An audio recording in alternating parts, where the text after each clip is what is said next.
Hello everyone, the Flying Scotsman here. Welcome to the first video of 2018.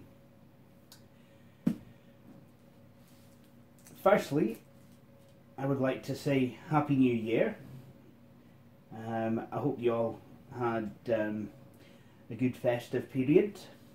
If not, then I'm very sorry to hear that. But to start off the new year, we actually have a package that we need to unbox. So, what's in this package? Well, I have an idea, but I'm not entirely sure. But just because it's New Year and we're all still kind of coming down from the festivities and what have you, we must never forget to observe any kind of safety precautions, because we are going to be using scissors to unbox this item and they can be dangerous. So the things that we will need to unbox this item are a cup of tea,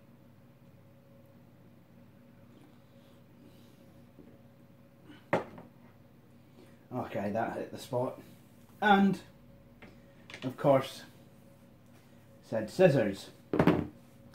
But before we do unbox this machine, if you're the sort of a person that thinks it is acceptable to call undergraduates, graduate students from Oxford or Cambridge a stain just because they went to public schools, then you probably want to get a responsible adult to do this for you.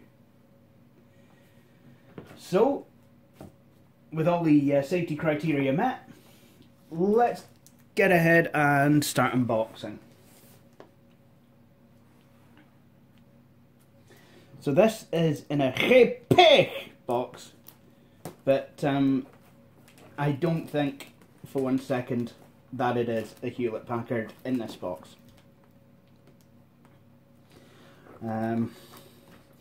But enough about what it ain't. Let's try and see if I can get this thing unboxed so we can actually see what it am. Ah, yeah.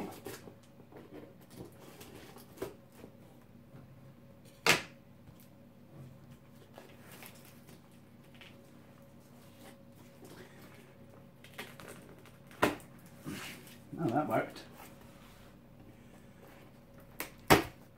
So did that. Now, I already started chipping away at opening this box earlier, but then, I decided, what, I'd wait until I did a video, and then I realised how tired I was, so this has actually been sitting kind of half opened. Well, not half open, but certainly with half the tape cut off. Okay, it's all very exciting, this. Okay, so we have a bag with what looks like a power brick in there. Don't want to fully spoil the surprise just yet, so I'm going to put that to one side. We have an extension. Have kind of an extension cord. It's a Mickey Mouse lead. Well, a power plug extension. Whatever it is. And we have a case here that looks like it might contain a bit of something. So why don't we open the case on camera and just kind of see. Oh wow, it's a Fujitsu branded case. Wasn't that nice? I quite like that. I think I know what's in here. Oh, yes indeed, and it is a... What? I hear you're crying, Gee, do you not already have one of these? Did Sansui 350A and Elmo 3 not just send you one of these? Why do you need two, you dafty? Well, first of all, put your horses, let's open it. Let's find out if it really is. Oh, wait, yes it is. And it's just roared into life. Okay then. So, what you're looking at here, folks, is a Fujitsu Lifebook T580. And it's apparently got updates on it. It's running very quickly. So yeah, this is another one of those, and this one has a UK keyboard layout, but again, this is not mine. So I suppose I should tell you why I am in possession of another one of these Fujitsu Lifebooks. Well, I was away at Respite this Christmas, and my friend Keza was there. And on Christmas morning, of all days, we were both sat in the kitchen, and I decided to take with me my Fujitsu, my own Lifebook T580, the one that Elmo3 and Sansui 350A did get for me. Well, they didn't buy it. I mean, Sansui 350A had it. You know, he bought it new and never really used it, but realised that, you know, figured that I could maybe get some use out of it. So, you know, that's exactly, you know, what happened. He actually decided to send it my way, and it's, you know, something that has been very graciously received. But anyway, I was actually just browsing the internet on my Fujitsu, and I was just kind of showing it to Keza, and you know, I did the trick where I, you know, turn the screen around and lay it flat upside down, as it were, you know, kind of, whoops, kind of this kind of a job. Bloop. And Keza was so suitably impressed that what she's actually done is, well, she bought herself one immediately, there and then, on Christmas morning. She went on eBay, said, "Jay, can you help me find it?" I helped her with it, and boom, it was ordered. But it still doesn't really answer the question as to why I'm in possession of it. Well, I can answer that question as well. See, I don't trust... Well, when I get any machine, I usually like to put my own install on it. And as much as Keza likes her gadgets and what have you, I don't want her, you know, putting a machine on the internet that could be potentially full of viruses. Now, you know, I'm pretty sure it's not. You know, I'm pretty sure most people will actually have the common sense to actually not install Windows like a disease bag. But you never really quite know, and you never quite know if people's files are fully off of the machine. So, you know, just as a precautionary measure, you know, Keza and I decided that I would take the machine, I would take delivery of the machine. It would get sent here, to which I would then actually install a fresh copy of Windows and, you know, Office and anything else, and give it to Keza, you know, either hand deliver it or put it back in its box and send it up the road.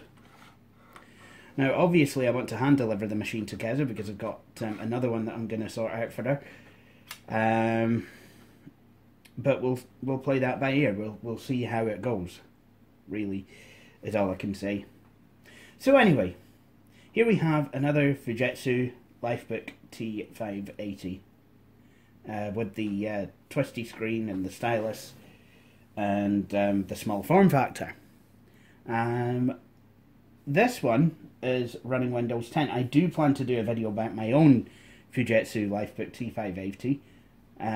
That's running Windows 7. That's what LL3 installed on it. Mine has a 180 gigabyte solid state drive. This one has a 200 gigabyte solid state drive. So 20 extra gigabytes. Okay, so the machine is finally started. Does the touchscreen work? Yes, it does. Now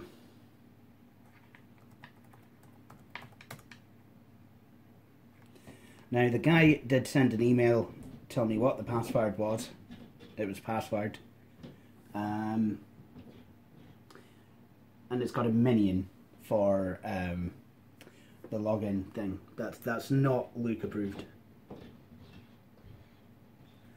There's Vmware Vsphere on here. It's quite entertaining. So yeah, let's have a look at this machine. Let's have a look at what's on it. VMware Vsphere client. I don't know what Vsphere does. I should know, but I don't. All new Vsphere features are available only through Vsphere web client. The traditional Vsphere client will continue to operate supporting the same feature set as Vsphere 5.0, but not exposing any of the new features in Vsphere 5.5. The Vsphere client is still used for Vsphere Update Manager, VLM, and host client with a few solutions, for example the Recovery Manager. To directly manage a single host, enter the IP address or host name. To manage multiple hosts, enter the IP address of a vCenter server. So I'm guessing this lets people log onto virtual machines remotely. It can't be bad. Right, none of the drivers are installed on here. I know this because it's not giving me the option to do any kind of scrolling on the mouse. The guy has put, you know, a basic Windows install, you know, just Windows 10. We've got WinRAR, SWF Cache Viewer, VMware Vsphere client. Anything else? A remote desktop connection. Not much really. What's the battery talking? 4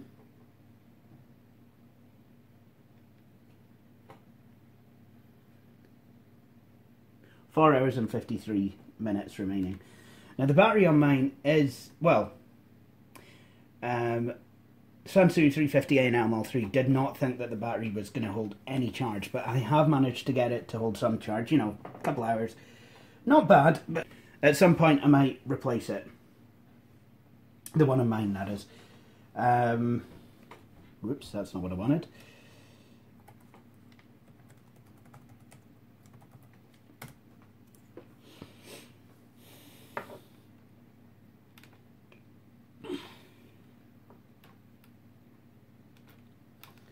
Okay, and if we go to system, we'll find out what this machine's story is. T580, T580. Oh wait, nope, this has got 8 gigs of RAM. And this is a 1.3 gigahertz processor. I can't remember what mine is. I really can't.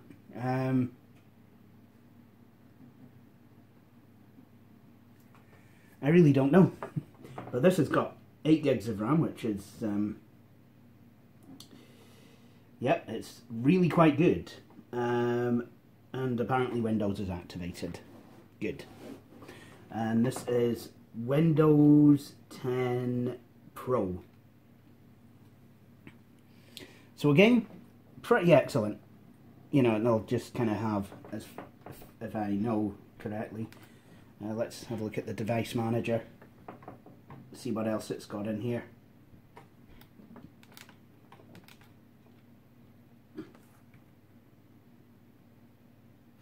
Intel HD graphics and an unknown device. So what I'm going to do, I'm definitely going to install Windows, reinstall Windows, and I'm going to obviously install the drivers and what have you. So yeah, that'll be fun. Oh, apparently this has only got an 80 gig drive. I thought it said it had 200. Jones. I'm going to go into computer management.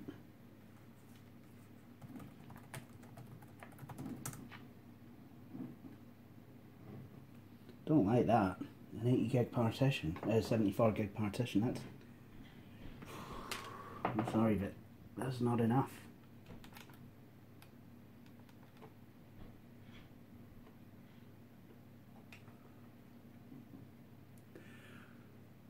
Oh. Oh. Yeah.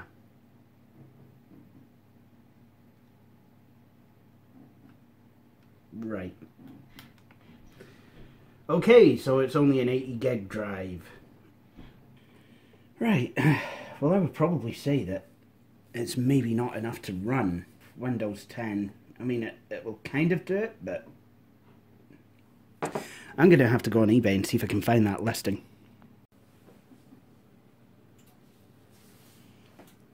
Well, folks, I've finally gotten to the bottom of the issue surrounding the discrepancy of the size of the solid-state drive installed into this Fujitsu Lifebook. What I did was, first of all, I checked to see, whether I had been right, that the listing had indeed said it would come with a 200 gigabyte SSD, and indeed I was right. It was supposed to have came with a 200 gig SSD. So I contacted my friend Keza, who basically said that I should email the person and inquire as to the discrepancy. The person did get back to us, and he was very, very nice about it. And what he's done is he's actually going to offer us, he's actually going to send out a 128 gigabyte USB 3 flash drive. And I think that's actually a good thing. I mean, you might think, well, that's really not much compensation. It's going to send you out a flash drive, when you should be wanting hard drive space on your computer. Well, actually, it is a very good thing, because 128 gigabyte USB flash drives, they still cost a fair amount, and given that we only paid £100 dead for this machine, I think that is a good deal. I mean, at the end of the day, Keza likes the tablet, and we can obviously still use it. However, I'm not going to install Windows 10. What I am going to do is install Windows 7, and I think what we'll do then is I'll probably be on the lookout, see if I can eyeball a 256 gig SSD at some point for Keza, and I will go and install that in there for her, and clone the drive over, bish bash bosh, jobs will get you. But for now, what we're going to do is we're going to stick with the 80 gig SSD, and on our way to install Windows 7. And I'm going to do that using a USB key. But first of all, why don't we do a proper tour of this machine? I mean, I did give you a tour around my one, but it was, kind of bit of a slapdash thing. So, yeah, what I'm going to do is blank this installation and put a new one on. So, on the left-hand side, we have a power adapter, the DCN, USB port, a fan. We have Jings. I believe that is a wireless switch, smart card reader, and an SD card reader, I do believe that is. On the front, we literally have headphone and microphone jacks, more vents, and then we've got the release for the stylus, which it came with. Nice.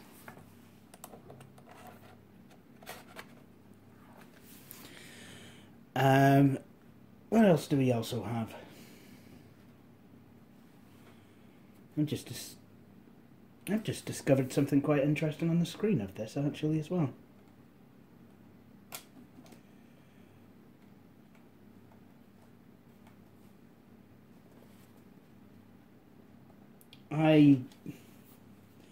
Well, this is something, and I'm not sure what this does. No doubt someone's going to correct me in the comments, but I've just discovered that on the screen. So I don't know if it's supposed to be some kind of stand or something, or... Nah, I don't know what that's for. But it's there, and... unless it's supposed to be a wireless antenna or something, I really don't know. But in any case, it's quite an interesting fixture. Not really noticed that on mine. Does mine have one? Don't know. Now on the other side, you have something for a lanyard to go in, and if you actually look at the stylus, you'll know there's one on here as well. Now on my Fujitsu Lifebook T580, the machine is actually tied to the stylus using these lanyard fittings.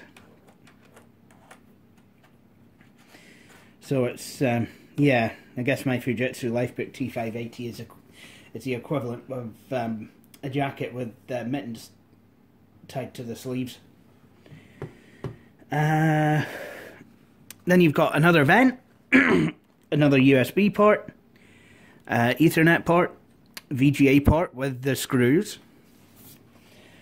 and then on the rear of the machine you have HDMI, and then you've got the battery, and then you've got a Kensington lock slot. Great. So we know what we are dealing with, and I will need to get. Actually, we'll need to get a picture of the Windows serial so that I can actually type it in. So I will do that, and then we can begin. Right, I have the product key. So, next thing to do, I'm going to plug this machine in. I'm going to plug it in to the power. Give it a mouse. Good. Access to the internet.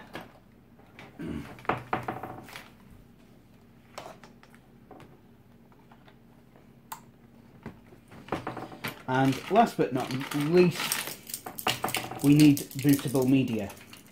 Now, this machine does not have an optical drive, like a lot of modern machines, and to be honest, a lot of machines of this size. Whoa. Right, apparently, yeah. Right, okay. That's not what I wanted. I'm going to disconnect it from the internet. So anyway, as I was saying, this machine doesn't have an optical drive, but that's okay. I can install Windows 7 from a USB stick using Easy to Boot. I have, well, Easy to Boot allows me to have multiple Windows images on the one USB drive, and this is what I have here. I've got various versions of XP, Vista, 7, 8, 8.1 and 10 on here. Although I do have a Windows 10 USB drive of its own. So what I'm going to do is plug in this USB key, and then we will restart this machine.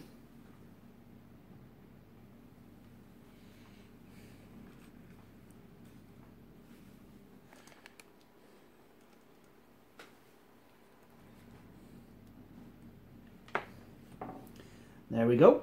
And now we have a few options, some of which aren't available. We've got USB HDD, Jet Flash, that's the one we want. drive O HDD, that's the main drive that's in this. CD DVD drive, not one in here. Network real-time LAN, or the floppy disk drive. There's not one in here. So we're just going to go with the USB drive. Obviously, if I'd connected a CD-ROM drive or floppy drive to any of the USB ports, I could boot from those.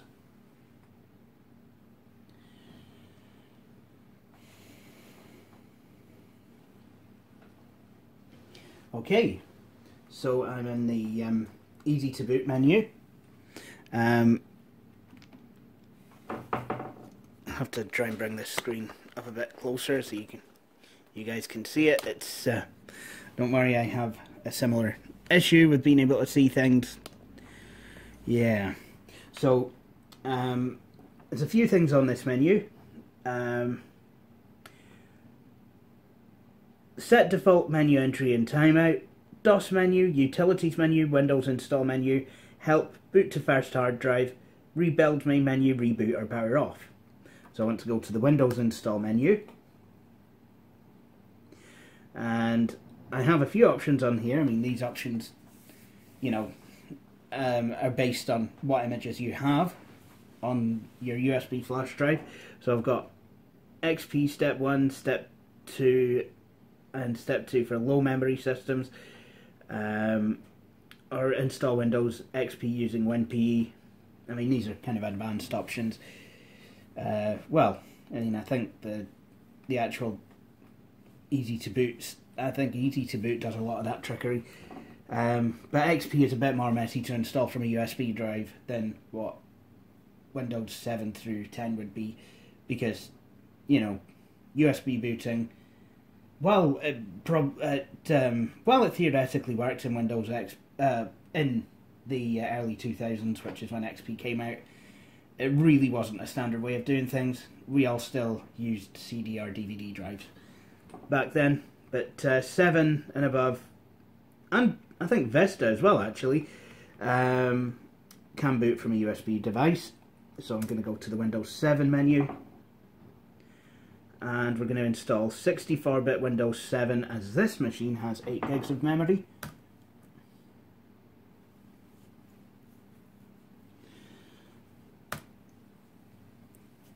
Basically what that writing is doing is it's setting the Windows 7 image as the one to boot. And what I'm going to do is I'm just going to boot this drive in VR mode. And there you go.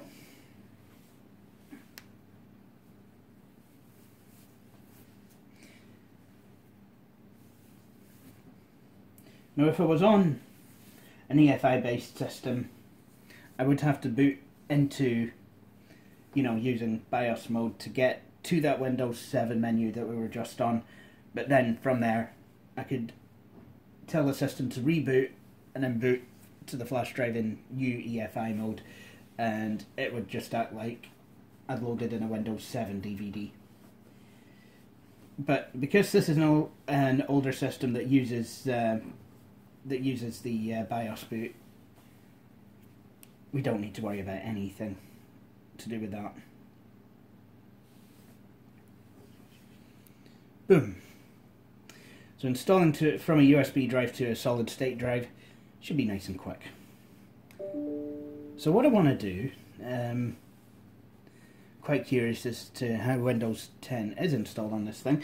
What I'm going to do first is I'm going to go type, I'm going to hold down Shift and press F10. That opens up a command prompt. And then from there I just open up DeskPart. And yeah, that's taking a bit, usually does. From there I'm going to list what disks are in the system by typing list disk.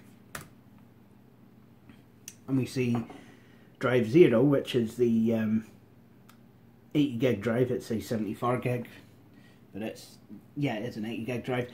And then drive 1, which is the 29 gig, that's the 32 gig USB key. And what I'm going to do, select disk 0, and I'm going to clean. So basically it's just quickly blanking the hard disk, so that I can actually put a fresh Windows 7 partition on it. Quite a nice, clean way of doing things. But you don't necessarily need to do that, you could just delete the partitions manually. But I also wanted to show there that Windows 10 was not installed in a GPT kind of a way. Most likely because this machine does not support it. Right. Now, because this is, this Windows 7 image has been basically modified to allow you to install any version of Windows 7 from it. So I'm just going to check what version came on this machine, and it is indeed Windows 7 Professional. So I'm going to select that. It's 64-bit. Click Next. Accept the terms of the licensing agreement. Now we want to go to Custom. I don't know why the upgrade option is available on this screen, because to be able to do an upgrade install, usually you have to go into the pre-installed version of Windows. But whatever, we just want to go to Custom, and then we see the SSD, 74 gigs. That's what we want to install Windows on. Click Next. And there you go. So that's a way to do that now.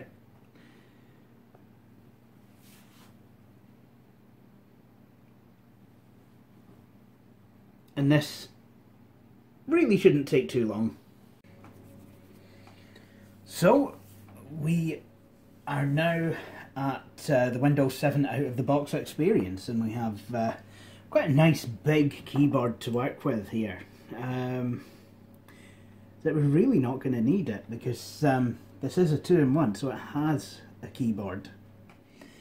So I'm going to type in Kez's name, and we'll call this Keza-Fuji. I think that's a good name. Not going to bother with a password, but I will put the Windows product key in now. So that's the product key actually entered. So what I will do is I will just kind of plug the network cable in. I don't know if at this point it's actually going to do anything. Let's have a look at the date and time. 2304. Yeah, pretty much January 2018, the 7th. Excellent.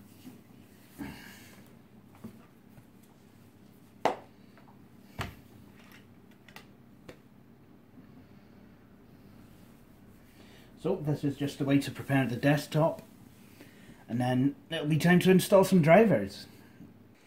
And here we are.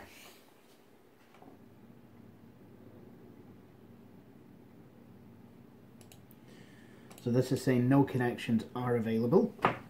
That's not going to be a problem though. Like I said, I have the drivers for this machine, so I will plug this flash drive in, and we'll get them downloaded. So as you can probably see, there's actually quite a lot to install on here. So I really don't think I'll film all of this, but so far what we do have working is the actual touchscreen, which I find it quite interesting that works. Does the stylus work? Didn't in Windows 10. Wonder if it works in here. No. Now that could be for a couple of reasons. First reason could be that the battery in the stylus is dead. And what type does it take? Well, it looks like it takes a... I don't know if that's a AAA or a quadruple A. But, you know, I'm sure I can soon find out. It doesn't actually seem to say. But whatever the weather, if it needs a new battery, I should be able to grab one from eBay or somewhere. So I will make sure to do that before I hand this machine over. Also, I think I might grab a lanyard at some point as well, so I can you know, make sure the stylus doesn't actually become lost or anything, because that's not something that I really want to happen. But with that all said, I think what I will do is I will go away, install the drivers, and I will come back once that is done, and I'll give you a status report that you can how everything's getting along. Well, it took a while, but I got all the drivers installed. I found that the best way to do it was using the Fujitsu Desk Update application. Because I tried to install all the drivers manually, but was finding that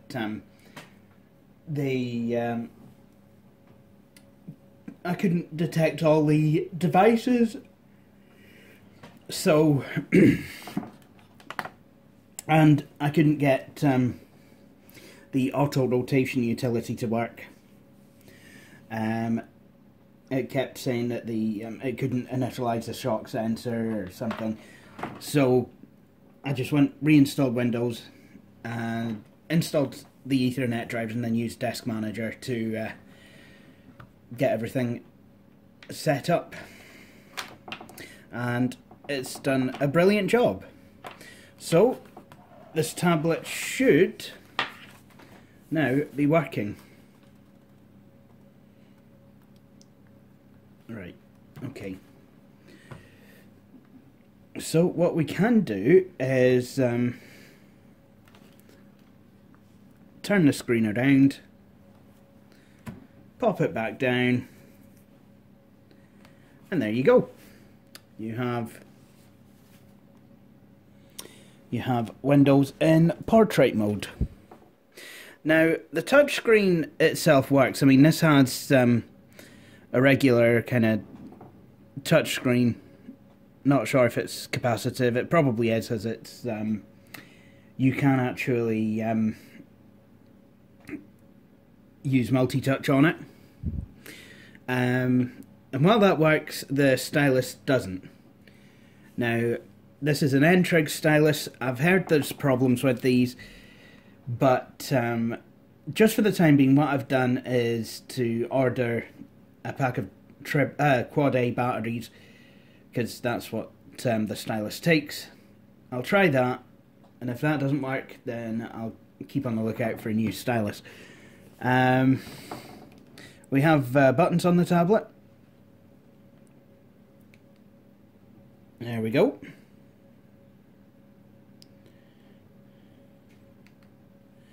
Oh, that's nice. Oh, there we go.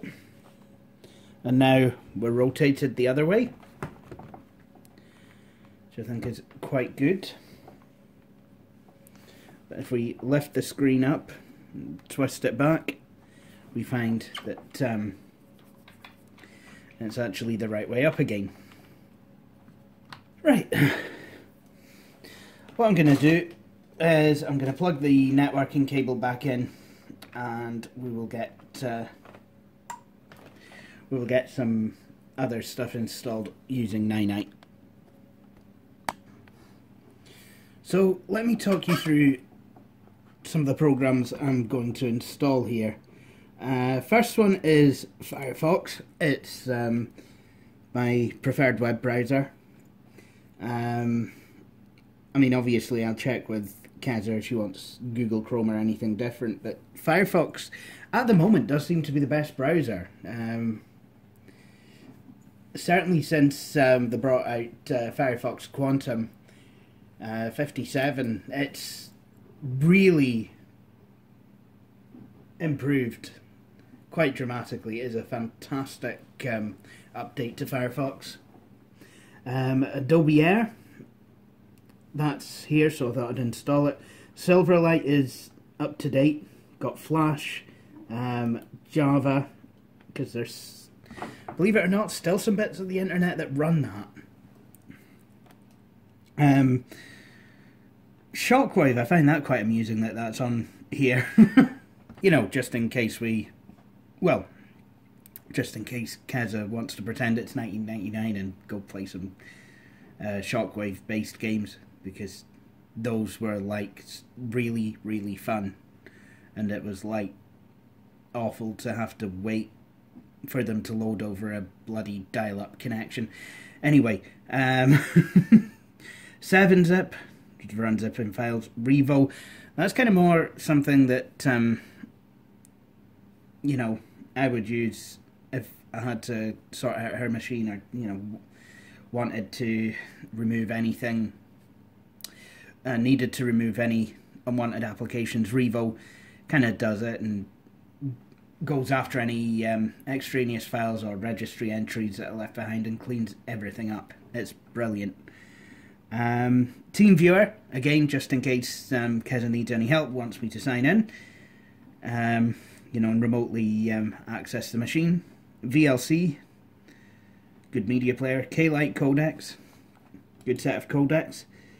I've installed Krita, I don't know how you pronounce that.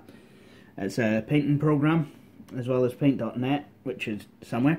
Skype, that's getting an update. Adobe Reader, kind of need that. iTunes, just in case you know, any iOS devices need hooked up to this. .NET 4.7.1 and Paint.net. And I'm glad now that it installs Paint.net after the .NET Framework update, because, well, it seems stupid not to, really, because it runs on .NET. So, most of these programs will install in, you know, just a few minutes, but for things like Java and .NET, usually takes a wee bit longer to install. But now that Firefox is installed, yeah, I can go ahead and you know, download any more things that I need. If you install either Windows Vista Business or Windows 7 Professional from scratch, you might notice that the built-in games that usually come with Windows are conspicuous only by their absence. And that's because they aren't actually installed by default on those versions of Windows. Which actually makes quite a bit of sense if you think about it from a business perspective. Someone at Microsoft might have actually been thinking about where different versions of Windows might be used. That said, you can actually turn the games on, to use Windows speak. As in, you can actually install them on Windows Vista Business or Windows 7 Professional. And to do this, you go to Programs and Features, and then turn Windows features on and off. So what we're going to do now is we're actually going to install the games. And anything else that I might find that's any good. Which really is nothing that I do actually need, believe it or not.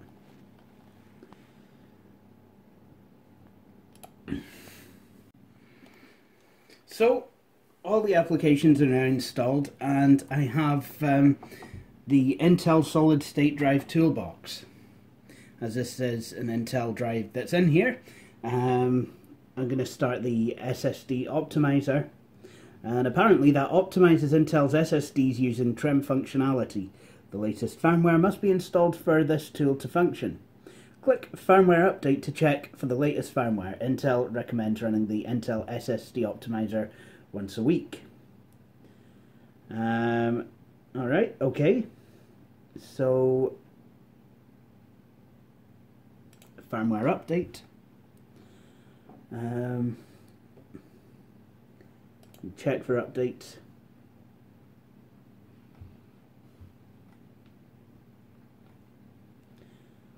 Java plugin thingy.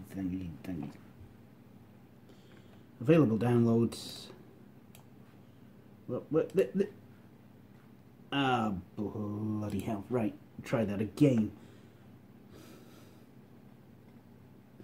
The selected Intel SSD contains current firmware as of this toolbox release. Click check for updates to look for a newer version of the Intel SSD toolbox, which may include newer firmware. So, I guess the question is, am I using the latest version of the Intel SSD toolbox? We'll just have to find out.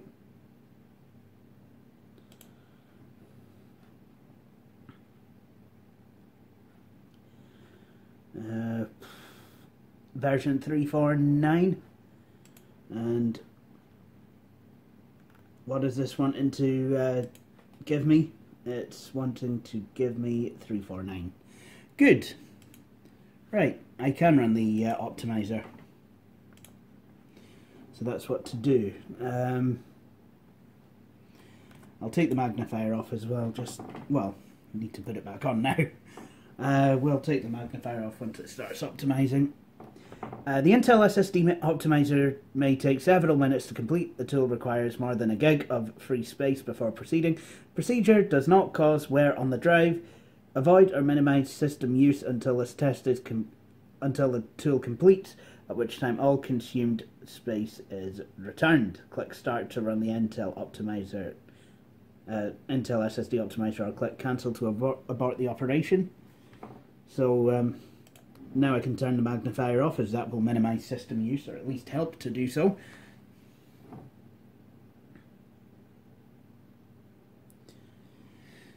This does seem to be running quite quickly, unless it's one of those phantom ones that will basically stall. Oh, no. It's run. Completed successfully. Good. Apparently there's a system tuner, superfetch, prefetch. Action required. Superfetch is enabled. Intel recommends disabling superfetch on an Intel SSD. So I've clicked on tuner and okay, feature is optimized. Ready boost, service not found. No action required. Ready boost is a recommended feature in Windows 7 and Windows 8. Device initiated power management feature is optimized. Good. Defragmenter, none. No action required. Windows 7 does not schedule disk defragmenter on SSDs.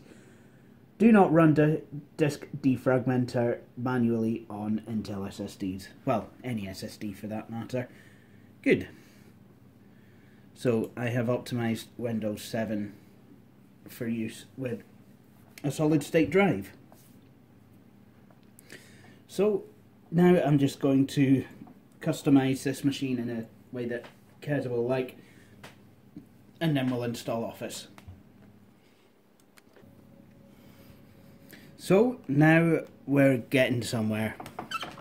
I've customized the color scheme and changed the desktop background to a purple tiger, and hopefully Keza will like that. I hope so. Anyway, actually, I'm not going to keep the iTunes icon on there. Yeah. And obviously, once I'm done setting this up, the server icon will also disappear. I've also ran disk cleanup and freed up about 3 gigs. But you know, Windows 7, even without Office, has used up half of the SSD. Hopefully, Office 2007 isn't too big and takes up too much space. It'd probably be about a gig or so. But then, obviously, I'll have to go and hunt for my dragon, naturally speaking. And then that'll be it. I do believe that will be this system sorted and ready to go. So I guess what I will do is I will come back to you all when it's all completed. Well, the laptop is now fully installed. As you can see, I have a 3.7 Windows Experience Index score. Now, you might have noticed that the title bars are uncharacteristically large. Anyway, I can change the mode of this machine from, like, tablet mode to... oh yeah, there we go, change mode. Touch mode or default mode. And touch mode actually gives it the larger buttons and title bars and what have you. You know, just to try and make Windows 7 a wee bit easier to use with the touch interface. So, for example, most menus will, you know, will have larger text. So, yeah, like that, even though it's still not the best. But then, I mean, Windows 7, yeah, it and Windows Vista did have better support for touchscreen devices than Windows XP. I mean, obviously this touch mode is actually a feature that was added by Fujitsu rather than shipped with Windows 7. And like I said, yeah, Windows Vista and Windows 7 generally had better touch support than what Windows XP did. Windows XP Tablet PC Edition 2005 not necessarily withstanding.